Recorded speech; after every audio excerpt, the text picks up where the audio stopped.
Bonjour à toutes et tous, nous allons parler aujourd'hui de médicalisation et de ses relations au préjudice en psychiatrie. Alors voilà un premier résumé graphique. On voit que à gauche, on a le patient ou la société qui peut définir d'une certaine manière ce qui est l'intensité du préjudice qu'il vit et qui va ainsi permettre de définir ce qui appartient au champ d'intérêt de la psychiatrie et ce champ d'intérêt étant fortement relié à ce qui doit être médicalisé. Il y a tout de même un filtre puisque ce ne sont pas seulement aux patients ou à la société de définir l'intensité des préjudices qui vont être psychiatriques, mais ce qui va permettre d'entrer dans le champ de la psychiatrie est aussi ce qui est considéré comme un symptôme psychiatrique et un type de préjudice. Et donc on propose qu'il y ait deux manières de définir ce qui fait la nature du symptôme psychiatrique, parce qu'il y a une dysfonction au sens de la psychiatrie ou parce que la tradition psychiatrique l'a instauré. Et donc on va aussi pouvoir critiquer ces deux critères.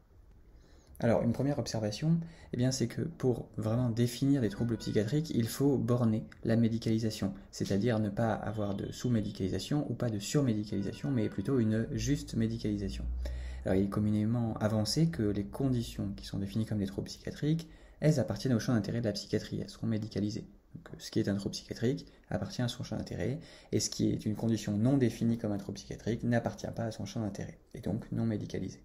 Bon, c'est assez trivial, mais c'est simplement pour dire que la bonne délimitation du champ d'intérêt de la psychiatrie permet de bien connaître la médicalisation. Donc autrement dit, au lieu d'hésiter au travers différentes définitions de la médicalisation, nous nous intéressons au champ d'intérêt de la psychiatrie. Qu'est-ce qui tombe dans le champ d'intérêt de la psychiatrie? Qu'est-ce qui intéresse le clinicien psychiatre? Alors, deuxième observation, les patients ne consultent pas parce qu'ils connaissent la définition du trouble psychiatrique. En fait, ils consultent le psychiatre ou le soignant en santé mentale parce qu'ils ont une appréhension du champ d'intérêt de la psychiatrie. Donc, en fait, pour en donner un exemple, ce n'est pas parce que je décide que j'ai un trouble dépressif que je vais aller en psychiatrie, c'est parce que je ressens une certaine souffrance et que je sais que la psychiatrie s'occupe de ce genre de souffrance que je vais pouvoir aller consulter en psychiatrie. Troisième observation, la volonté des patients d'être accueillis en psychiatrie, elle est liée à l'intensité du préjudice qu'ils ressentent. Donc en fait, en reprenant l'exemple de la dépression, si je vis une souffrance au travers d'une tristesse de l'humeur relativement faible, je n'ai peut-être pas une volonté d'être accueilli en psychiatrie. Et puis, plus l'intensité va être élevée, plus je vais pouvoir atteindre un certain seuil et arriver à un certain point, il y aura une volonté d'être accueilli en psychiatrie, alors soit par le patient, soit par l'entourage du patient. Mais la question, on va le voir, reste globalement similaire. Donc première proposition, la délimitation du champ d'intérêt de la psychiatrie, elle ne peut passer que par la définition de ce qui fait préjudice pour un patient donné. Donc on le voit, c'est parce qu'il y a des préjudices, notamment en termes de seuil, d'intensité, qu'il peut y avoir un champ d'intérêt de la psychiatrie. Alors proposition A, l'importance de l'intensité du préjudice, on l'a vu, c'est au patient du fait de sa détresse, ou à la société qui assure qu'un patient est porteur d'une disability, de juger de l'intensité de son préjudice. Donc ça, c'est vraiment une proposition importante. Le préjudice, et notamment le seuil de préjudice, à quel moment je souffre suffisamment pour aller consulter en psychiatrie, ça ne dépend pas de l'institution, ça ne dépend pas de la psychiatrie, ça devrait ne revenir qu'au patient. Et en fait, c'est un jugement donc qui va déterminer, un jugement émotionnel, un jugement de souffrance, jugement qui est vraiment vécu à la première personne, qui va déterminer si le patient souhaitera, ou la société souhaitera qu'il entre, dans le champ d'intérêt de la psychiatrie. Et donc une explication pour cette proposition, comment la psychiatrie elle est sollicitée, en fait elle est toujours passive. C'est-à-dire que ce n'est pas le champ de la psychiatrie, ce n'est pas le clinicien qui va vers le patient, c'est le patient qui décrit une certaine souffrance et va en consulter en psychiatrie. Donc on parle de médicalisation passive.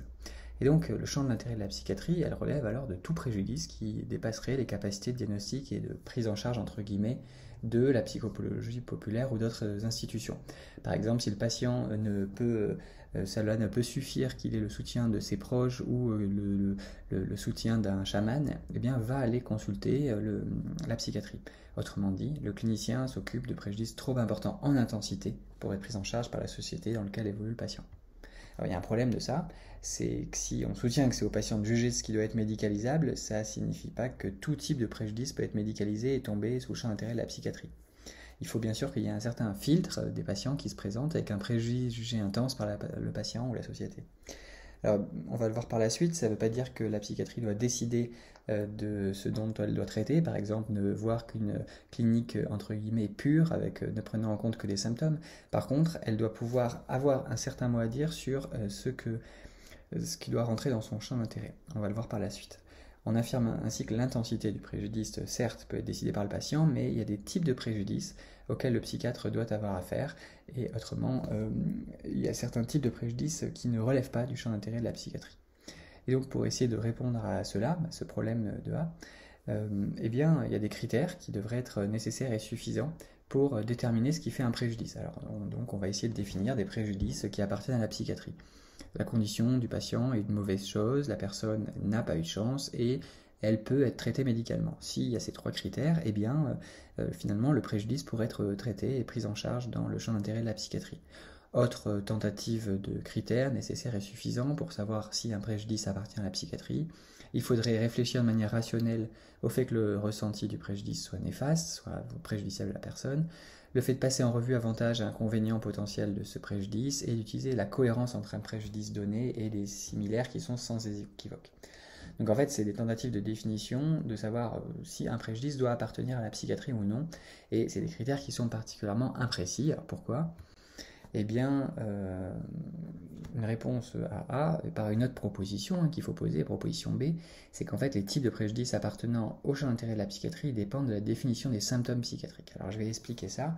Le type de préjudice qui permet qu'un préjudice intègre le champ d'intérêt de la psychiatrie, il ne peut donc pas être donné à la considération uniquement à la société ou au patient, puisqu'elle devrait définir convenablement sa sémiologie. En fait, pourquoi ? Puisque tout préjudice s'exprime au travers d'un symptôme psychiatrique. Donc on l'a vu, lorsque je dis je souffre de manière suffisamment intense pour vouloir consulter la psychiatrie, eh bien cette notion de souffrance en fait doit correspondre à un symptôme, s'exprime au travers d'un symptôme. Par exemple, la tristesse de l'humeur. Un type de préjudice comme la souffrance est exprimé sous forme d'une tristesse de l'humeur. Un autre type de préjudice peut être exprimé sous la forme d'une anédonie. Donc en fait, le symptôme, c'est l'expression phénotypique, visible, pratique, manipulable du préjudice qui est un vécu en première personne sur le plan phénoménologique, alors que le symptôme est son expression lisible en troisième personne. Et donc pour éviter que tout préjudice ne soit médicalisé en psychiatrie, eh bien en fait, il ne faut pas essayer de définir différents préjudices, mais en fait définir différents symptômes et de savoir si ces manifestations constituent des symptômes ou si ces manifestations ne constituent pas des symptômes psychiatriques. Alors les symptômes de la psychiatrie seraient ceux reconnus historiquement comme psychiatriques. Et en fait, le fait de reconnaître des symptômes historiquement permettrait de définir que le patient présentant ces symptômes pourrait être admis dans le champ de la psychiatrie. Et en fait, il y a quand même un certain problème à ça, c'est que les symptômes, s'ils sont psychiatriques qu'en vertu de la tradition, eh bien, déjà c'est une position hégémonique de la part de la psychiatrie, non démocratique en termes scientifiques et cliniques, puisque seule la psychiatrie a son mot à dire, et puis la psychiatrie pourrait faire des erreurs pour ce qui concerne ces symptômes. Par exemple, eh bien, l'homosexualité et ses symptômes a été retirée du champ de la psychiatrie dans la révision du DSM-3 en 1983, parce que en fait les manifestations, et donc manifestations qui témoignaient de certains préjudices, elles n'étaient pas reliées à un mécanisme dysfonctionnel, mais plutôt à une stigmatisation de la société. La personne homosexuelle, certes, avait un préjudice, mais non pas du fait de sa condition, mais du fait que la société le causait un préjudice et le stigmatisait. Donc on voit qu'il peut y avoir des erreurs, et en fait on voit que, en prenant cet exemple, que le retrait a été permis parce que la dysfonction n'existait pas dans l'homosexualité. Et en fait, inversement, on peut se dire que lorsqu'il y a des dysfonctions psychiatriques, eh bien, ça pourrait être un critère permettant de juger que le symptôme est psychiatrique. Donc les symptômes de la psychiatrie sont nécessairement reliés à des mécanismes biologiques ou psychologiques dysfonctionnels. Il faut cependant ajouter une nuance, puisque le champ d'intérêt de la psychiatrie décrit dans cette présentation est uniquement théorique, puisqu'il permet de définir ce qui délimite et constitue la psychiatrie. Mais en pratique clinique, ce champ ne doit pas guider la considération, la prise en charge des patients. Un patient qui viendrait consulter pour un certain préjudice, par exemple en situation d'intense précarité, eh bien, la délimitation théorique de ce champ ne devrait pas le faire sortir de consultation, loin de là, eh bien, pour la seule raison que il n'existe jamais de symptômes purs qui seraient isolés de tout contexte social, familial et relationnel. Autrement dit, eh bien, recevoir un patient ne doit pas dépendre de la délimitation stricte, théorique, du champ d'intérêt de la psychiatrie.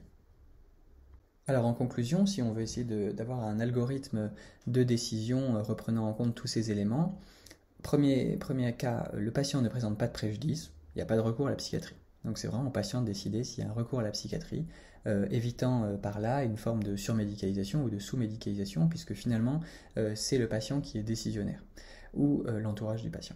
Si le patient présente un préjudice en dessous du seuil, à partir duquel il se juge lui-même atteint, ou la société le juge atteint, ou si ce préjudice n'est pas lié à des symptômes psychiatriques, alors il ne relève pas du champ d'intérêt de la psychiatrie. Et enfin, pour relever du champ d'intérêt de la psychiatrie, il faut à la fois présenter un préjudice au-dessus d'un seuil et que le symptôme exprimant le préjudice est considéré comme relevant de la psychiatrie. Et cette entrée dans le champ d'intérêt ne signifie pas qu'il y a une prise en charge, celle-ci est secondaire et dépend d'autres facteurs non détaillés ici. Voilà, merci de votre